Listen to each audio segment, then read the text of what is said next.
کیا اس اللہ کے خزانے اتنے محدود ہیں کہ وہ صرف 2-4 لوگوں کے گناہ معاف کر سکتا ہے، یا 2-4 لوگوں کو اپنی عبادت کی توفیق دے سکتا ہے، یا چند لوگوں کو اپنے قریب کر سکتا ہے؟ ارے یار، حامی تو بھرو، ایک قدم تو اٹھاؤ، تمہارے پہلے قدم پہ ہی تمہاری منزل ہے۔ بس یہ پہلا قدم اٹھانا تھوڑا سا مشکل لگتا ہے، انسان گھبرا جاتا ہے، نفس اور شیطان کی باتوں میں چونکہ آیا ہوتا ہے تو اس وجہ سے وہ سٹیپ نہیں اٹھا پاتا۔ باقی کے سارے سٹیپس تو پھر اللہ رب العزت کی توفیق سے اٹھتے ہی چلے جاتے ہیں۔ پتہ نہیں میں کیا بول رہا ہوں، لیکن ایک محبت ہے جو تمہارے لیے میرے دل میں، ایک چاہت ہے، ایک دعا ہے، ایک خواہش ہے، کیونکہ میں نے بھی اس گمراہی کا پانی پیا ہوا ہے۔ بہت لذیذ ہوتا ہے یہ شہرتیں، یہ دولتیں، مزہ آتا ہے ان کو کماتے ہوئے۔ جیسے جیسے یہ انکریز ہوتا ہے ویسے ویسے ہمارا پرائیڈ بڑھتا ہے۔ لیکن دوسری طرف اب مجھے یہ بھی پتہ چل چکا ہے کہ گمراہی کے راستے پر چل کر آپ لذتیں اویل کر سکتے ہیں، دولتیں سمیٹ سکتے ہیں، یہ دنیا آپ کے لیے تالیاں بجانا شروع کر دے گی، لیکن آپ اپنی زندگی کے بارے میں کبھی بھی کسی بھی مقام پر پہنچ کر یہ فیصلہ نہیں کر پائیں گے کہ میری زندگی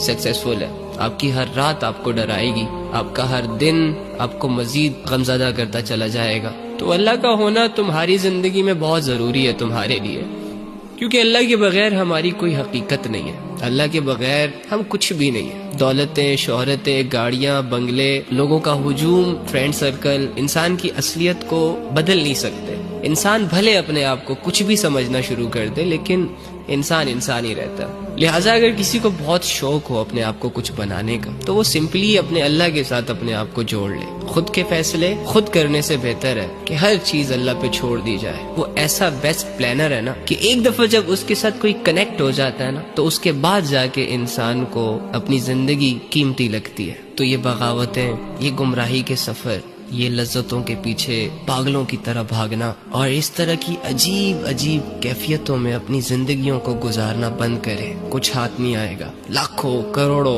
اربوں لوگ چلے گئے ہیں اس دنیا سے جو آپ سے گناہوں میں کئی ہاتھ آگے تھے۔ لذتوں نے ان کو چاروں طرف سے گھیرا ہوا تھا، اللہ کی بغاوت ان کے اندر کوٹ کوٹ کے بھری ہوئی تھی۔ سمجھانے والوں کو اپنا سب سے بڑا دشمن مانتے تھے، لیکن چلے گئے یار۔ ان کی زندگی تھوڑی سی لذتوں، تھوڑی سی شہرتوں اور تھوڑی سی دولتوں کے حوالے تو ہوئی، لیکن دوسری جانب ختم بھی ہوئی۔ اور آج جب ان کی زندگی ختم ہوئی تو ان کی حسرتیں تبدیل ہو چکی ہیں، ان کی خواہشیں تبدیل ہو چکی ہیں، ان کی سوچ چینج ہو چکی ہے۔ جہاں وہ یہ سوچا کرتے تھے کہ اس دنیا میں بڑی ٹھاٹ باٹ سے، شان و شوکت سے ہم نے رہنا ہے، لوگوں کے اندر اپنا خوف ڈیولپ کرنا ہے، ظلم اور گناہ ان کی ہابیز تھی، اب جا کے وہ یہ سوچ رہے ہیں کہ کاش ہم گناہ نہ کرتے، کاش ہم عاجزی اختیار کر لیتے، کاش ہم اللہ کی عبادت کر لیتے، کاش ہم سمجھانے والوں کی بات کو سمجھ لیتے، کاش ہم یہ نہ کرتے، کاش ہم وہ نہ کرتے۔ لیکن جانے کے بعد کون واپس آتا ہے؟ یہ سارے فیصلے تو اس دنیا میں کرنے ہوتے ہیں، مرنے کے بعد کسی کو موقع نہیں ملا دوبارہ کہ وہ جائے اور اپنے اعمال ٹھیک کر کے واپس آ جائے،